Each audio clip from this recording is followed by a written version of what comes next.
સરસ રજૂઆત જોઈ એ વખતે જ મેં તમને એલર્ટ કરેલા ઓમનો નિયમ અવરોધ વ્યાખ્યાયિત કરે છે, બહુ અગત્યનો પેરામીટર છે. આગળ જતાં આ ચેપ્ટરમાં આપણે અવરોધ વિશે ઘણા બધા કોન્સેપ્ટ નવા સમજવાના છે. શ્રેણી જોડાણ, સમાંતર જોડાણ, વાહકતા, અવરોધકતા, આ બધા ટોપિક્સ અમુક એક અંશે તમે ધોરણ 10 માં પણ ભણીને આવ્યા છો અને અહીંયા આપણે એનો જબરદસ્ત અભ્યાસ કરીને એના આધારે કોન્સેપ્ચ્યુઅલ દાખલાઓ સોલ્વ કરવાના છે. વિદ્યાર્થી મિત્રો, કરંટ ઇલેક્ટ્રિસિટી પ્રવાહ વિદ્યુતનો અગત્યનો ટોપિક અવરોધ, જેની ચર્ચા આજના લેક્ચરમાં પણ આપણે કન્ટિન્યુ કરીએ છીએ.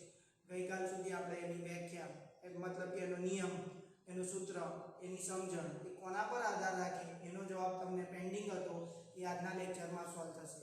કે વાહકનો અવરોધ એ કોના પર આધાર રાખે છે એ તમને આજના લેક્ચર પરથી સોલ્યુશન એનું મળી જશે. શરૂઆત કરીએ. વાહકમાં વિદ્યુત અવરોધ એટલે શું, એના મૂલ્યનો આધાર કોની પર રહેલો છે?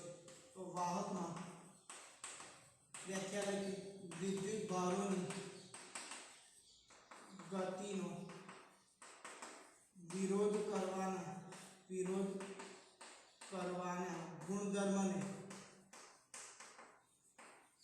વાહકનો અવરોધ કહે છે.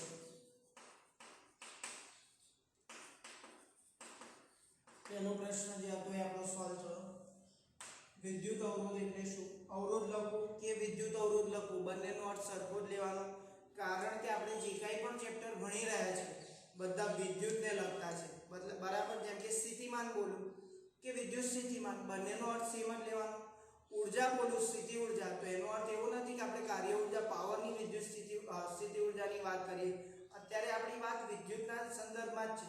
મતલબ કે હું અવરોધ બોલું તો એને તમારે વિદ્યુતીય અવરોધ અથવા વિદ્યુત અવરોધ જ સમજવાનું છે. ઓકે, ચલો. વાહકમાં વિદ્યુત ભારોની ગતિનો વિરોધ કરવાના ગુણધર્મને વાહકનો અવરોધ કહેવાય. નામ જ બતાવે છે, અવરોધ કરે, વિરોધ કરે, જલ્દી કરંટને પાસ થવા ના દે. ઓકે, તો આ કોના પર, એના મૂલ્યનો આધાર કોની પર રહેલો છે એ આપણે જોઈએ. તો આકૃતિ A, B અને C ધ્યાનમાં લો, જેમાં લંબચોરસ આડછેદ વાહકનો બતાવેલો છે. આકૃતિ A માં વાહકનો લંબચોરસ આડછેદ બતાવેલો છે,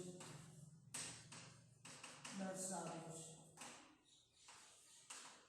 ચલો, વાહકની લંબાઈ કેટલી છે એ કોમન જે પેરામીટર છે એ દરેકમાં આવશે, એ કોમન લખી દઈએ. લંબાઈ L છે, એ આડછેદનું ક્ષેત્રફળ છે. એ શું છે? એના આડછેદનું ક્ષેત્રફળ. મેં તમને ગયા લેક્ચરમાં સમજાવેલું કે આ નળાકાર છે, ચોક હોલ્ડર છે, નળાકાર છે. તો આ જે તમે ભાગ જુઓ એ આડછેદ વર્તુળ, એવી રીતે લંબચોરસમાં એક આડછેદ છે જેનો એરિયા ઓફ ક્રોસ સેક્શન કેટલો છે? A અને અહીંયા આખાનો કેવો છે? A. ચલો, એની લંબાઈ કેટલી છે? L અને L.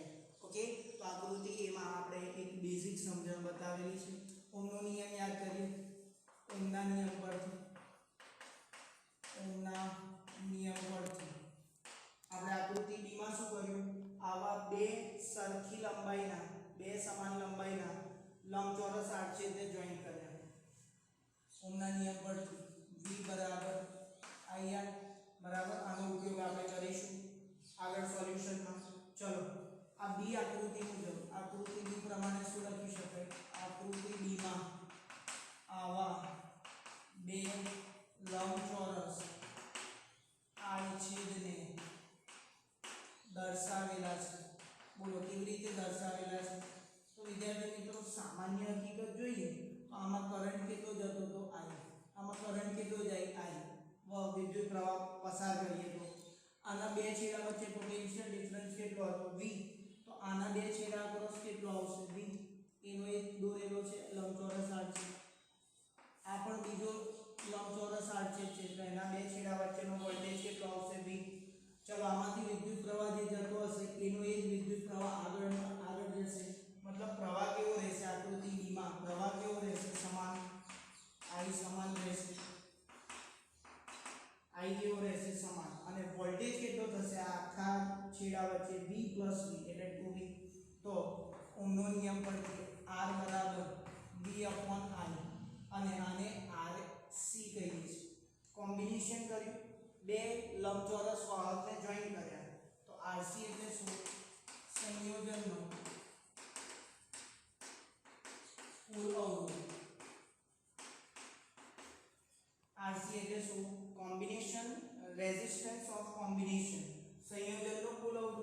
સંયોજન આપણે બે વાહકનું કર્યું બરાબર તો RC ના સૂત્રમાં v બરાબર R બરાબર v upon I પરથી v કેટલા છે આપણા કિસ્સામાં 2v કારણ કે આના બે છેડા ક્રોસ v છે આના બે છેડા ક્રોસ પોટેન્શિયલ ડિફરન્સ v છે તો v + v 2v તો 2 ને એઝ ઇટ ઇઝ રાખીએ v/i સમીકરણ 1 પરથી શું કહેવાય આમાં આપણે આને સૂત્રમાં કરતા બનાવી દઈએ v/i ઇક્વેશન 1 તો 1 પરથી શું કહેવાય વાહકનો અવરોધ આ વાહકનો અવરોધ કેટલો છે r જે છે જ્યાં r બરાબર વાહકનો અવરોધ જે વાહક છે એનો અવરોધ તો પછી આ શું થયું 2 ગુણ્યા વાહકનો અવરોધ પણ આપણે કર્યું શું જોજો ધ્યાનથી હું એની લંબાઈ કેટલી કરી મેં ડબલ એની લંબાઈ કેટલી કરી ડબલ તો અવરોધ કેટલો થયો બમણો અહીંયા અવરોધ કેટલો થયો બમણો જવાબ મળ્યો મતલબ એવો થયો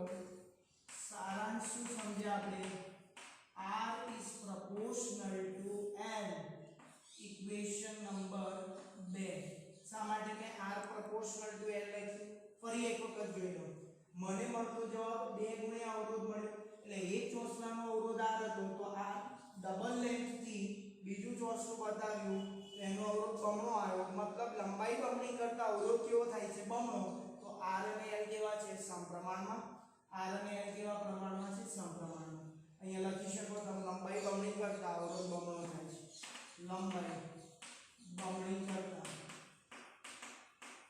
અવરોધ બમણો થાય છે બરાબર તો સિમ્પલ આપણે આકૃતિ b પરથી આપણે તારવણી લાયા કે અવરોધ r ના મૂલ્યનો આધાર કોના પર છે લેન્થ ઓફ કંડક્ટર વાહકની લંબાઈ પર છે એક નક્કી થયો ચલો આકૃતિ c જોઈએ એમાં r છેદનું ક્ષેત્રફળ કુલ a હતું તો અડધું કેટલું થશે a/2 અહીંયા શ્રેણી જોડાણ હતું અહીંયા તમને કયું જોડાણ દેખાય સમાંતર તો આના બે છેડામાં જે વિદ્યુત પ્રવાહ વહેશે એ I/2 જેટલો હશે અને આના બે છેડા વચ્ચે પોટેન્શિયલ ડિફરન્સ કેટલો હશે v તો આકૃતિ c પર આકૃતિ c માં આડછેદનું ક્ષેત્રફળ કેટલું દેખાય છે એટલું આડછેદનું ક્ષેત્રફળ અડધું છે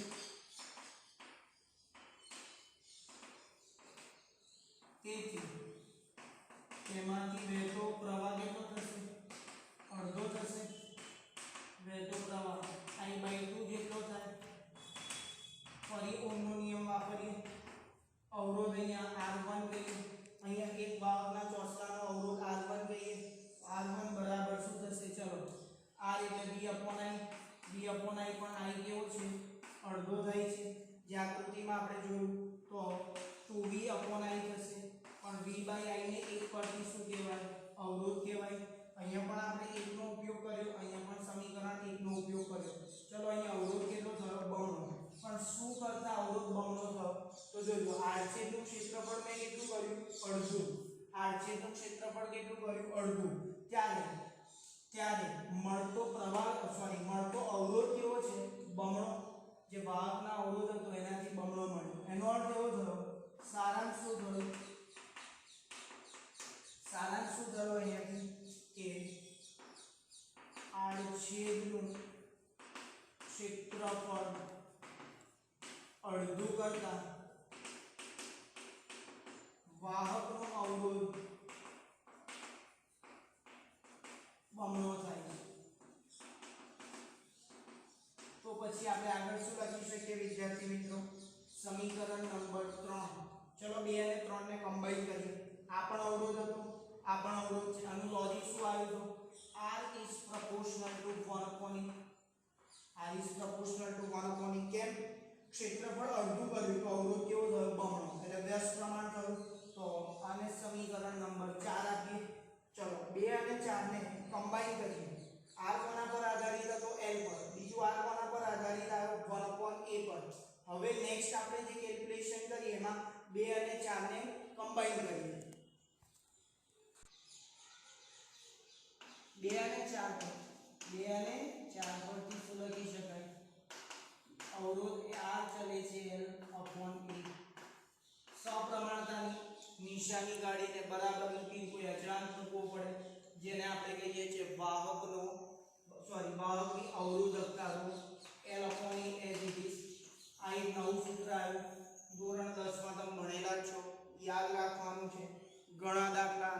સોલ્વ થશે r બરાબર ρl / e તો બેઝિકલી આ માહિતી કોની હતી r એ v અને i પર આધારિત નથી કોના પર આધારિત છે માત્ર કોના પર આધારિત છે વાહકના પરિમાણ પર ચલો r કોના પર આધારિત લંબાઈ પર અને r છેદના ક્ષેત્રફળ પર તમે આને કયા ઇક્વેશન જોડે કોરિલેટ કરી શકો લિંક c બરાબર ε0 a/d કેપેસિટન્સના મૂલ્યનો આધાર કોના પર હતો ε0 પર a અને d પર સિમિલર વે અહીંયા તમને ત્રણ ભૌતિક રાશિ મળી તો આને કહેવાય જ્યાં ρ શું છે વાહકની અવરોધકતા શું છે અવરોધકતા તો આ સૂત્ર જ આપણને જવાબ આપે છે કે વાહકનો અવરોધ કોની પર આધારિત છે બરાબર ચલો ρ વાહકની અવરોધકતા છે બહુ અગત્યનું સમીકરણ આપણે મેળવી લીધું જરૂર જણાય તો આનું એકમને આપણે અલગથી થિયરીમાં આપણે રજૂ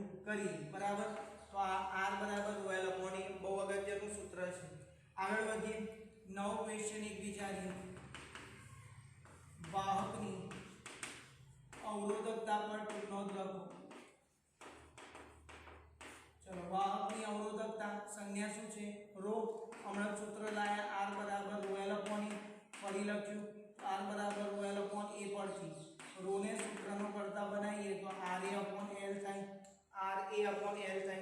એકમ લંબાઈ લઉં એકમ આડછેદનું ક્ષેત્રફળ લઉં તો જે અવરોધ મળ્યો એને શું કહેવાય અવરોધકતા તેની વ્યાખ્યા આ પ્રમાણે લખી શકાય વ્યાખ્યા વિચારવી હોય તો એકમ લંબાઈ અને એકમ આડછેદનું ક્ષેત્રફળ ધરાવતા એકમ લંબાઈ એકમ આડછેદનું ક્ષેત્રફળ ધરાવતા વાહકના અવરોધને વાહકના દ્રવ્યની અવરોધકતા કહેવાય વાહકના દ્રવ્યની શું કહેવાય અવરોધકતા કહેવાય ચલો વાહકના દ્રવ્યની અવરોધકતા કહેવાય તો આ ρ નું સૂત્ર છે એની વ્યાખ્યા આપણે સૂત્ર પરથી લખી ρ નો એકમ લખીએ એકમ ઓમ ઇન્ટુ મીટર ચલો આનું ઓમ છે આ મીટર સ્ક્વેર અને આ મીટર તો મીટર ઉડી ગયા તો ઓમ ઇન્ટુ મીટર ρ નું પારિમાણિક સૂત્ર લખીએ તો શું થાય ઓમ નું શું હતું 1232 p બરાબર અહીંયા પરથી mLTA અને 1 ઘાત વધશે એટલે અહીંયા 13 આવશે મેં ગઈકાલના લેક્ચરમાં તમને અવરોધનું પારિમાણિક સૂત્ર સાબિત કરાયું છે જો ન આવડતું હોય તો એ વિડિયો તમે જોઈ શકો છો તો અવરોધકતાનું પારિમાણિક સૂત્ર થશે 1332 પહેલા બે પ્લસ બીજા બે માઈનસ અવરોધનું શું આવતું હતું એમાં લેન્થ વડે ગુણવું પડે મીટર વડે ગુણવા પડે તો 12 આવતો તો અહીંયા 1232 પહેલા બે પ્લસ બીજા બે માઈનસ તો અહીંયા આ રીતે મળે m1 l3 t - 3 a - 2 અને એનો આધાર કોની પર છે આધાર તાપમાન દબાણ અને વાહકના દ્રવ્યની જાત વાહકનું દ્રવ્ય તમે ટેક્સ્ટબુકમાં આ પેજની થિયરી પછી 2-3 પેજ જવા દેશો એટલે તમને એક ટેબલ મળશે અલગ અલગ વાહકો માટે સુવાહકો માટે તમને અવરોધકતાના મૂલ્યો આપ્યા છે જે ટેમ્પરેચર અને પ્રેશર પર વેરી થાય છે અને વાહકના દ્રવ્યની જાત પર આધારિત છે બીજું વિદ્યાર્થી મિત્રો જ્યારે આ અવરોધકતા કોની પર આધારિત નથી પરિમાણ પર વાહકના પરિમાણ પર આધારિત નથી આ વાત નોંધી રાખજો ઘણીવાર પેપરમાં પ્રશ્ન પૂછાતો હોય છે કે વાહકના પરિમાણ પર આધારિત નથી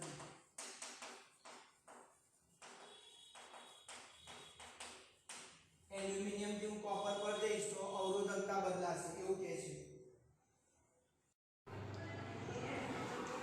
કન્ટિન્યુ હમણાં જ આપણે ભણ્યા r બરાબર ρl / e હવે આગળ એના આધારિત દાખલા ગણીશું અવરોધકતા ભણ્યા તો એના આધારિત એક બીજી થિયરી છે બહુ કોમન છે કેમિસ્ટ્રીમાં પણ તમે ભણ્યા છો પણ સંજ્ઞાઓ યાદ રાખજો અહીંયા જે લખાવું છું એ લખવાની વાહકતા અવરોધકતાને અંગ્રેજીમાં રેઝિસ્ટિવિટી કહેવાય જેની સંજ્ઞા ρ હતી વાહકતા જે અવરોધકતાનો વ્યસ્ત છે એના વિશે સમજણ મેળવીએ અને એની સંજ્ઞા કેવી છે સિગ્મા એને કંડક્ટિવિટી કહેવાય એને અંગ્રેજીમાં શું કહેવાય કંડક્ટિવિટી તો કંડક્ટિવિટી એટલે વાહકતા અવરોધકતાનો વ્યસ્ત છે અવરોધકતાના વ્યસ્તને વાહકતા કહેવાય। ચલો સૂત્રધાર શું થયું સિગ્મા ઇક્વલ ટુ 1/ρ રો નું સૂત્ર શું હતું r બરાબર ρ l upon e હતું। ચલો રો ને સૂત્રનો કરતા બનાવીએ તો r e by l થાય તો સિગ્મા શું થયું l upon r e થશે l upon r e sigma નો એકમ શું થાય સિગ્મા નો એકમ ચલો આનો એકમ શું હતો ઓમ ઇન્ટુ મીટર હતો તો શું થશે ઓમ ઇન્ટુ મીટર નો ઇન્વર્સ વ્યસ્ત છે એટલે એનો ઇન્વર્સ કહેવાય अथवा ने आउ लखाय ओम એટલે શું લખાય ચલો ઓર કરીને બીજો લખીએ મો લખાય આનો વ્યસ્ત અને મો મીટર ઇન્વર્સ એવું લખાય ત્રીજો શું લખાય યાદ કરો વાહકત્વનો એકમ મો હતો તો એને સિમેન્ટ પર લખાય સિમેન્ટ પર મીટર બી લખાય તો આના વિવિધ એકમો થયા સિગ્માના ચલો કોની પર આધાર રાખે એ પહેલા એનું પારિમાણિક સૂત્ર જોઈ લઈએ હમણાં જોયું MLTA રો નું જે હતું એનો વ્યસ્ત છે એટલે 1 3 3 2 તો પહેલા બે માઈનસ આવશે પછીના બે plus m - 1 l - 3 t3 a2 તમે ઓમની કિંમત અને મીટરની કિંમત મૂકીને વ્યસ્ત લેશો તો પણ જવાબ આ જ મળશે બરાબર તો આ એનું પારિમાણિક સૂત્ર ધરું MLTA 1332 બરાબર પહેલા બે માઈનસ બીજા બે પ્લસ याद रखवानी कोई जरूरियात नहीं सूत्रमां किंमत मूकीने पण તમે મેળવી શકો તો સિગ્માનું આ પાસું થયું એનો આધાર કોની પર રહેલો છે તો જે વાત આપણે અવરોધકતામાં કરેલું એનું જ દબાણ તાપમાન અને સુવાહકના દ્રવ્યની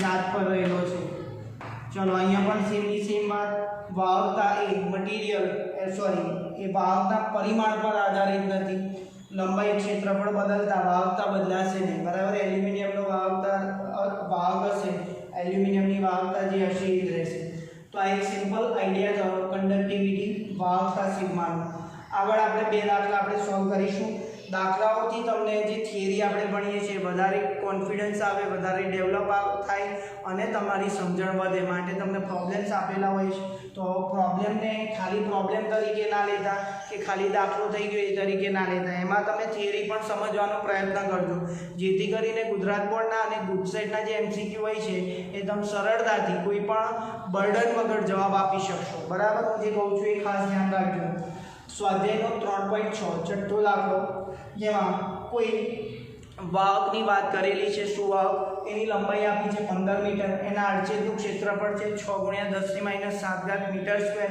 અને એનો વિદ્યુતીય અવરોધ આપ્યો છે 5 ઓહ્મ તો આપેલા સુવાહકની અવરોધકતા કેટલી બહુ સિમ્પલ છે આ સૂત્ર લગાવો R બરાબર ρl/e તો ρ તમને મળશે RA/L रो કેટલો મળશે RA/L R A અને L આપ્યા છે તો તમે આનો જવાબ ઓમ ઇન્ટુ મીટરમાં જાતે લાવી શકો છો બહુ સિમ્પલ દાખલી પૂરી થઈ આગળ વધી સ્વાધ્યાયનો 16મો દાખલો આમ જોવા જઈએ જો એમસીક્યુમાં સ્વાધ્યાયનો 16મો દાખલો પૂછાય તો ડાયરેક્ટ બી જવાબ લખી શકાય એવો છે કેવી રીતે લખાય આપણે સમજીએ તમને બે अवरोध आपेला है एल्युमिनियम और कॉपर तार वाहकना अवरोध समान आपेला त्या अंडरलाइन करवी होय तो करी राखजो टेक्स्टबुक में एल्युमिनियम और कॉपर वाहकना अवरोध केवा छे समान तो मैं पहला शुं लखेलुं छे R फॉर एल्युमिनियम और R फॉर कॉपर केवा छे इक्वल R एटले रेजिस्टन्स अवरोध तमने खबर छे संज्ञा पहली पकड़वी पड़शे जे विद्यार्थीओ बहु काचा होय संज्ञा ने पहली याद राखे चलो बीजे डेटा आप्यो छे कि बंनेनी लंबाई पण समान बंनेना अवरोध पण समान अने बंनेनी लंबाई पण समान तो बेमांथी कोनुं दळ वधारे हशे तमने कॉमन सेन्स होय कि कॉपर अने एल्युमिनियम मांथी सौथी वधारे आपणे जोईए ने दोरडा जे केबलो देखाय छे ए एल्युमिनियमना जोवा मळे शा माटे जोवा मळे कारण के एनुं दळ हलकुं छे एटले न गणीए ने कोई डेटा वगर तो पण आपणे आइडिया आवो जोईए कि एल्युमिनियमनुं दळ ओछुं हशे बराबर कोनी कम्पेरमां कॉपरनी कम्पेरमां कोनी कम्पेरमां कॉपरनी कम्पेरमां एवो मित्रों आपणे जवाब लावવાનો છે અને તમને 4 ડેટા આપ્યો છે અવરોધકતા એલ્યુમિનિયમ અને કોપર માટે આપેલી છે અને સાપેક્ષ ઘનતા એલ્યુમિનિયમ અને કોપર માટે આપેલી છે. વિદ્યાર્થી મિત્રો સાપેક્ષ ઘનતા આપી છે તો એનું સૂત્ર તમે ધોરણ 11 માં ભણી ગયા, પણ અહીંયા એને મોડિફાઈ નહીં કરો તો પણ ચાલશે. એટલે મેં એને ડેન્સિટી D લખી છે, બરાબર. રિલેટિવ ડેન્સિટી કહેવાય સાપેક્ષ ઘનતા, જે એલ્યુમિનિયમ અને કોપર માટે આપણને આપેલી છે. તમે યાદ કરો સાપેક્ષ ઘનતાનું સૂત્ર આપેલ પદાર્થની ઘનતા ભાગ્યા પાણીની ઘનતા, બરાબર.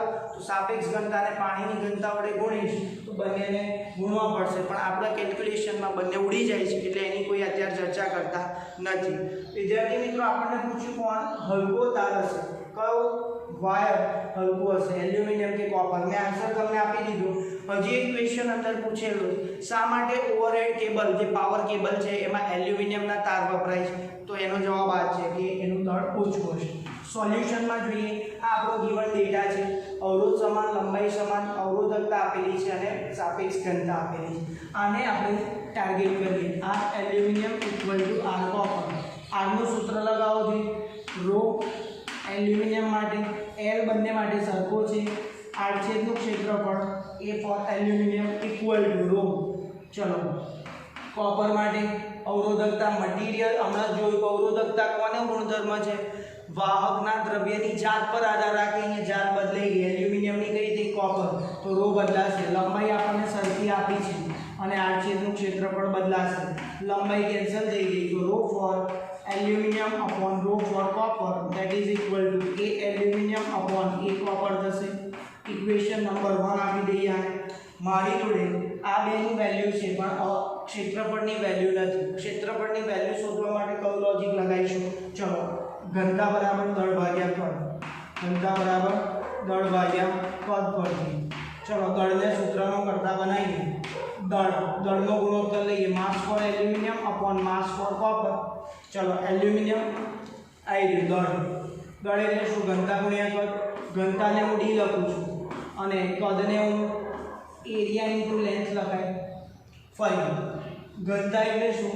D અને કદ એટલે શું? ક્ષેત્રફળ ગુણ્યા અંતર, એને કદ કહેવાય, બરાબર. ક્ષેત્રફળ ગુણ્યા લંબાઈ, એને કદ કહેશું. તો D A into L. L બંનેમાં સરખા છે, કેન્સલ, પણ એરિયા કેવા છે? જુદા. તો એલ્યુમિનિયમ માટે AAL, કોપર માટે A કોપર. ચલો ડેન્સિટી બંનેની જુદી જ હોય, સ્વાભાવિક છે.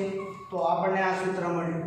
ચલો આમાં AAL અપોન A કોપર, તો AAL અપોન A કોપર માટેની વેલ્યુ આપણને ખબર છે. તો સમીકરણ 1 પરથી કિંમત મૂકીએ. સમીકરણ 1 પરથી માસ of aluminium upon mass of copper wire that is equal to શું વધશે? DAL upon D copper into A for AL A for copper. ચલો A for AL A for copper ની કિંમત 1 પરથી કેટલી થાય? Rho for AL upon rho for copper. Rho છે આપેલા વાહક દ્રવ્યની, શું વાહક દ્રવ્યની? અવરોધકતા. બંનેની વેલ્યુ આપેલી છે. અહીંયા તમે ધ્યાનથી જોજો, સાપેક્ષ ઘનતા આપી છે, વાંધો નહીં અહીંયા ડાયરેક્ટ વેલ્યુ મૂકશો તોય, કારણ કે ઉપર +3 નીચે +3 10 ની 3 ઘાત વડે ગુણશો તો આપેલા દ્રવ્યની તમને ઘનતા મળશે. એટલે અહીંયાથી દાખલો હું છોડી દઉં છું. આ ચાર કિંમતો જે તમને આપેલી છે એ પ્રોપર મૂકશો તો તમને mass of aluminium upon mass of copper નો કોઈ જવાબ મળશે. આઈ થિંક 0.46 ના ક્રમનો આવે છે, જે બતાવે છે કે એલ્યુમિનિયમ 0.46 હોય ત્યારે કોપરનું વેઇટ કેટલું હશે? 1. તો તમને હલકો તાર કયો થયો? એલ્યુમિનિયમનો. અંતે તમે લખશો. આમ આ જવાબ પરથી શું છે? એલ્યુમિનિયમનો તાર કોપરની કમ્પેરમાં કેવો છે? હલકો છે. અને માટે ઓવરહેડ જે પાવર કેબલની લાઈન આવે છે એમાં વધારે પડતા કયા વાયરનો ઉપયોગ કરવામાં આવે છે? એલ્યુમિનિયમનો. ઓકે, તો આવા જે લોજિકલ દાખલા છે એની તમે મેથોડોલોજી જોઈ લેજો. કયો ડેટા આપણને આપ્યો છે અને કયા લોજિકનો ઉપયોગ કરીને આપણે સરળતાથી આન્સર લાવીએ એ બહુ ઇમ્પોર્ટન્ટ છે. ઓકે.